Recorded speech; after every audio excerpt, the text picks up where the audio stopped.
الحمد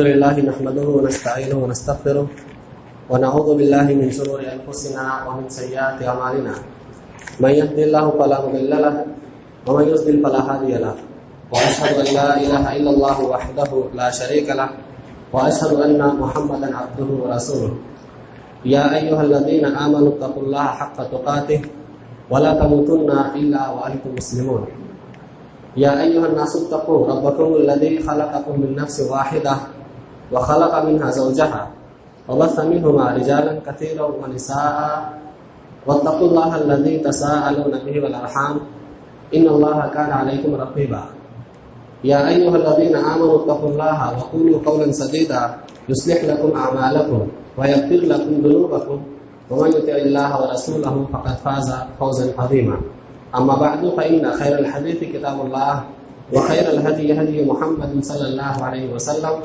وشر الأمور محدثاتها وكل محدثة بدعة وكل بدعة ضلالة وكل ضلالة في النار. أعوذ بالله من الشيطان الرجيم. بسم الله الرحمن الرحيم. يوم يسحبون في النار على وجوههم ذوقوا مس سقر إن كل شيء خلقناه بقدر. اللہ تبارک و تعالیٰ کی حمد و ثنا،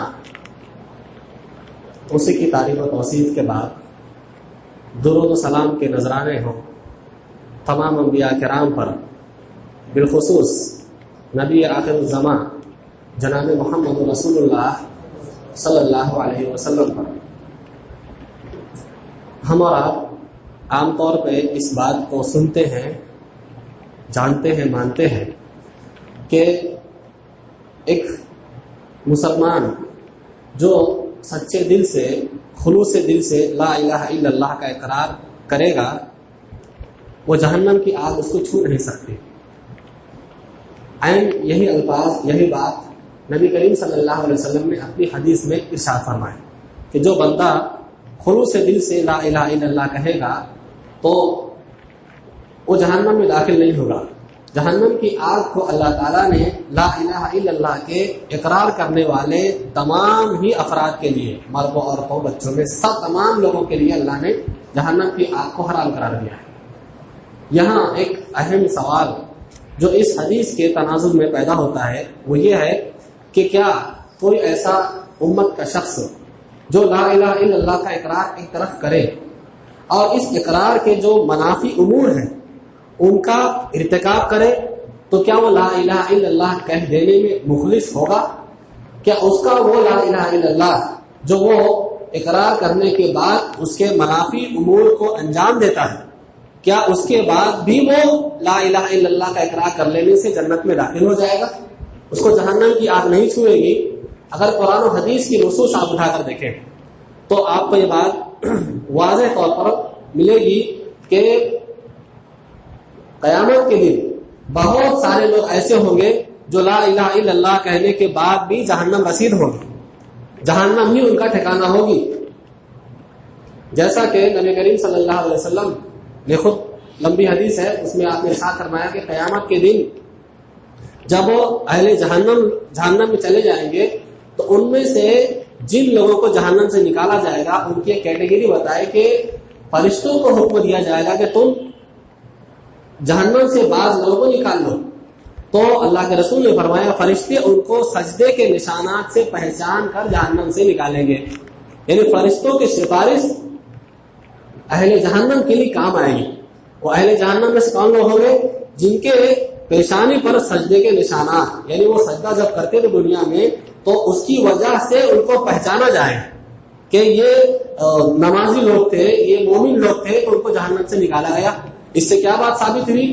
اس سے وہی بات معلوم ہوئی کہ لا الہ الا اللہ کہنے والا مسلمان، نماز پڑھنے والا مسلمان جس کے پیشانی پہ سجدے کے نشانات ہیں، جہنم میں ہوں گے۔ ایسے ہی بہت سارے لا الہ الا اللہ کہنے والے جو دنیا میں اپنے آپ کو نیک و صالح سمجھتے تھے، ان کا یہ اعتقاد تھا کہ ہم نے لا الہ الا اللہ کہہ لیا، اب جہنم میں داخل نہیں ہوں گے، جنت ہی ہمارا ٹھکانہ ہے، ایسے لوگ بھی جہنم میں ہوں۔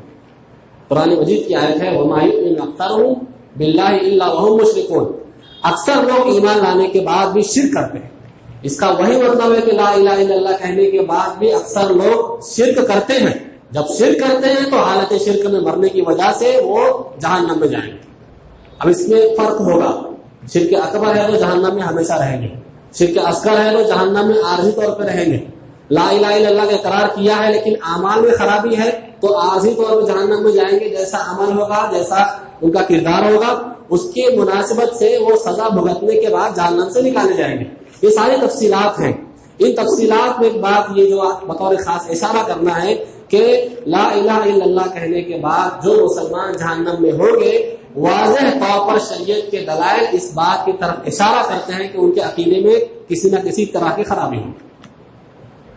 بعض لوگ اللہ تبارک و تعالیٰ کو مانتے ہیں لیکن اس کو ماننے کے ساتھ ساتھ اللہ کی صفت اللہ کے اولیاء میں بھی تلاش کرتے ہیں, یا اللہ کی جیسی صفت اللہ کے اولیاء میں ہے ایسا اعتقاد رکھتے ہیں. جیسا کہ آپ دیکھتے ہیں کہ لوگ اللہ سے مدد ہم طلب کرتے ہیں. ہمارا یہ اعتقاد ہے کہ بندوں کو صرف اللہ سے مدد طلب کرنی چاہیے, لیکن مسلمانوں میں بعض لوگ ایسے ہیں جو مصیبت کے وقت تو اللہ کو چھوڑ کر اللہ کے اولیاء کو پکارتے. یہ کیا ہے؟ یہ وہی ہے, اللہ کو بھی مان لیا اور اس کے اولیاء کو اللہ تعالیٰ کا شریک بنا لیا. یہ لا الہ الا اللہ کہنے کے بعد بھی شرک ہے. ایسے ہی عقیدے کا ایک بہت اہم مسئلہ تقدیر ہے کہ لوگ لا الہ الا اللہ کا اقرار کرتے ہیں لیکن تقدیر کے عقیدے سے متعلق وہ کچھ شکوک اور شبہات میں مبتلا ہے, جس کی وجہ سے بسا اوقات ایسا ہوتا ہے کہ ان کا کوئی عمل اللہ کے یہاں قابل قبول نہیں ہوتا, اور بسا اوقات ایسا ہوتا ہے کہ تقدیر کے پر مکمل طریقے سے, کامل طریقے سے, صحیح طریقے سے ایمان نہیں رہنے کی وجہ سے ان کے عقیدے میں ایسی خرابی آ جاتی ہے جس سے ان پر جہنم لازم آتی ہے. اسی لیے اس سلسلے میں عقیدہ تقدیر کے تناظر میں جو باریک اور اہم مسائل ہیں ہمیں اس کا علم حاصل کرنا چاہیے. یہ ضروری ہے بلکہ فرض کا درجہ رکھتا ہے. آپ دیکھیے کہ حدیث جبرائیل جو لمبی حدیث ہے کہ اللہ کے نبی صلی اللہ علیہ وسلم کے پاس میں جبریل امین انسانی شکل میں آئے اور آپ کے گھٹنوں کے پاس اپنا گھٹنا رکھ کے بیٹھ گیا ادب سے, اور اللہ کے نبی سے پوچھا کہ آپ مجھے ایمانیات کے بارے میں بتائیے کہ ایمان کیا ہے. تو آپ نے جو باتیں بیان فرمائی تھی اس میں تقدیر بھی ہے. آپ نے فرمایا الایمان ان تؤمن باللہ وملائکتہ وکتبہ ورسلہ والیوم الآخر وتؤمن بالقدر خیرہ وشرہ. ایمان یہ کہ تم اللہ پر ایمان لاؤ کہ وہ ایک ہے, وہ اکیلا ہے, اس کا وجود ہے, وہی تمام لوگوں کا خالق ہے, تمام لوگوں کی ضروریات کو وہی پورا کرتا ہے, بیماری دینے والا وہی ہے, شفا دینے والا وہی ہے, اور کائنات کے سارے نظام کو اللہ ہی چلا رہا ہے. تم اللہ کے وجود پر ایمان لاؤ, اور وہ ملائکتہ ہی, اس کے فرشتوں پر ایمان لاؤ, وہ کتب ہی, اسی کتابوں پر ایمان لاؤ. قرآن بھی اللہ کی کتاب ہے, اور اس سے پہلے جتنی بھی اللہ نے کتابیں نازل کی, جس کا ہمیں علم ہے, جس کا ہمیں علم نہیں ہے, ہم سب پر ایمان رکھتے ہیں. وہ رسول ہی, اس کے رسولوں پر ایمان لاؤ. جناب رسول اللہ صلی اللہ علیہ وسلم پر بھی ایمان لاؤ, اور آپ سے پہلے حضرت آدم علیہ السلام کا جتنے پیغمبر اور رسول نبی گزرے ہیں تمام پر اجمالی طور پر ایمان لاتے, سب کے سب اللہ کے رسول اور پیغمبر تھے. وَرُسُلِهِ وَالْيَوْمِ الْآخِرِ, قیامت کے دن پر ایمان لاؤ کہ تم کو مرنے کے بعد دوبارہ قیامت کے دن پھر سے اٹھایا جائے گا.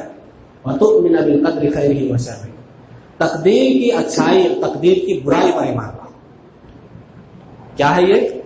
حافظ ابن حجر اسقلانی قضاء و قدر کہا جاتا ہے تقدیر کو, عقیدہ تقدیر کو ایمان بالقدر بھی کہا جاتا ہے. اس کے سلسلے میں کہتے ہیں کہ اس سے مراد یہ ہے کہ اللہ تعالیٰ نے دنیا کو بنانے سے پہلے 50,000 سال پہلے اللہ نے ہر چیز کا ایک اندازہ مقرر کیا, اور اسی اندازے کے مطابق اللہ تعالیٰ نے ہر چیز کو وجود بخشا, اور اللہ ہی کے اندازے کے مطابق ہر چیز وقوع پذیر ہوتی ہے. جیسا کہ اللہ نے اندازے سے مقرر کیا تھا, عین وہ اللہ کے اندازے کے مطابق ویسے ہی دنیا میں واقع ہوتی ہے.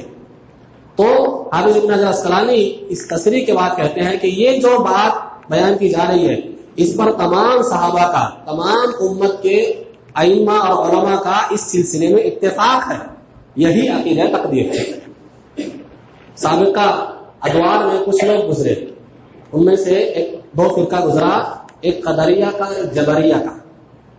قدریہ نے یہ اعتقاد رکھتا کہ تقدیر کوئی شے نہیں ہے, ہاں جو بندہ بس جب چاہتا ہے، جس عمل کو چاہتا ہے اس کا اظہار اس سے ہو جاتا ہے. انہوں نے کلی طور پہ تقدیر کا انکار کیا، تو امت کے علماء نے ان کا نام قدریہ رکھا. ایسے ہی بعض لوگ ایسے گزرے جنہوں نے یہ کہا کہ تقدیر ہی سب کچھ ہے، بندہ مجبور ہے، اگر وہ چاہے کہ فلاں کام کرے تو نہیں کر سکتا، اس کے ہاتھ باندھ دیے گئے ہیں، اس پہ اس کا اپنا ذاتی کوئی اختیار نہیں ہے. اس کو کہا کہ یہ جبریہ ہے. انہوں نے جبر کے عقیدے کو اللہ کی طرف منسوب کیا. دونوں عقیدے غلط تھے، اس کے مابین جو عقیدہ تھا وہ صحیح تھا. آپ دیکھیے، اگر یہ کہا جائے کہ ایک پتھر ہے، ہاں پتھر کو چلایا جائے تو ظاہر سی بات ہے پتھر کو چلایا گیا تو چلا. آپ کا ہاتھ ہے، اگر آپ ہاتھ کو سیدھا چھوڑ دیں گے تو کیا وہ آپ اٹھائیں گے تو ہاتھ اٹھے گا؟ نہیں. آپ نے ہاتھ کو جنبش دی، اس کو حرکت دی تو اس نے حرکت کی. تو اسی لیے اللہ تبارک و تعالیٰ نے آپ کو یہ اختیار دیا ہے کہ آپ جس کام کو چاہے کرے. شر اور خیر دونوں کو اللہ نے واضح کر دیا اور دونوں میں آپ کو یہ اختیار دے دیا کہ آپ جس کو چاہے اختیار کریں. اللہ نے فرمایا هل اتى على الانسان حين من الدهر لم يكن شيئا مذكورا انا خلقناه من نطفة امشاج. ہم نے انسان کو ملے جلے میاں بیوی کے ملے جلے نطفے سے پیدا کیا. نبتلیہ فجعلناہ سمیعا بصیرا، پھر ہم نے اس کو سننے اور دیکھنے والا بنایا. ہاں فجعلناہ سمیعا بصیرا اسی آیت میں ہے کہ اما شاکرا و اما کفورا. اب دیکھنا یہ ہے کہ بندہ شکر کرنے والا بنتا ہے یا بندہ کفر کرنے والا بنتا ہے. دونوں راستوں کو اللہ نے آسان کر دیا. آپ کو اللہ نے ہدایت کی راہ بتلا دی اور گمراہی کی راہ بھی بتلا دی. اب آپ کے اختیار میں کہ آپ دونوں میں سے جسے چاہے اختیار کریں. جب آپ اپنا عمل اختیار کریں گے، راہ اختیار کریں گے، اس کے اعتبار سے اللہ کے یہاں نتیجہ طے ہونے والا ہے. تو یہ قرآن کی آیت بتاتی ہے کہ اللہ نے بندے کو اس بات کا اختیار دیا ہے.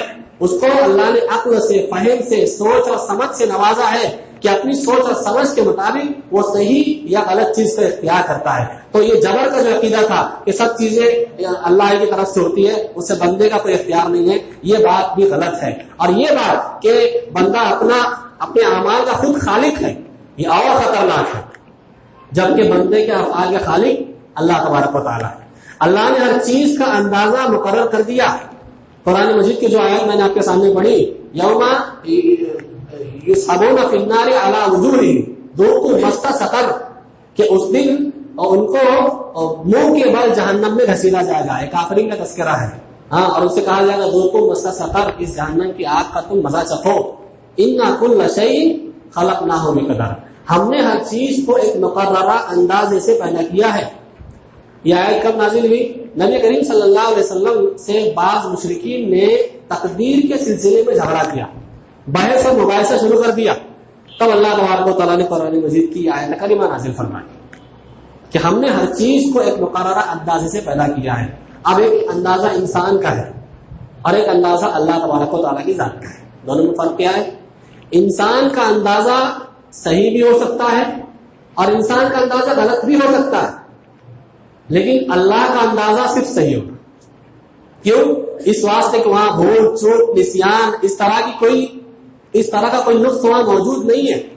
اللہ کو علم تھا کہ یہ بندہ بڑا ہونے کے بعد کیا کرے گا، کیا کمائے گا، کیا کھائے گا، کتنے بچے ہوں گے، وہ کیا تعلیم حاصل کریں گے، اس کے بچے کتنے دن زندہ رہیں گے. یہ تمام چیزیں اللہ تبارک و تعالیٰ کے علم میں تھی. تو اللہ نے اپنے علم سے اندازہ مقرر کر کے تمام چیزوں کو اللہ نے اسی علم کے مطابق، تقدیر کے مطابق اللہ نے وجود بخشا.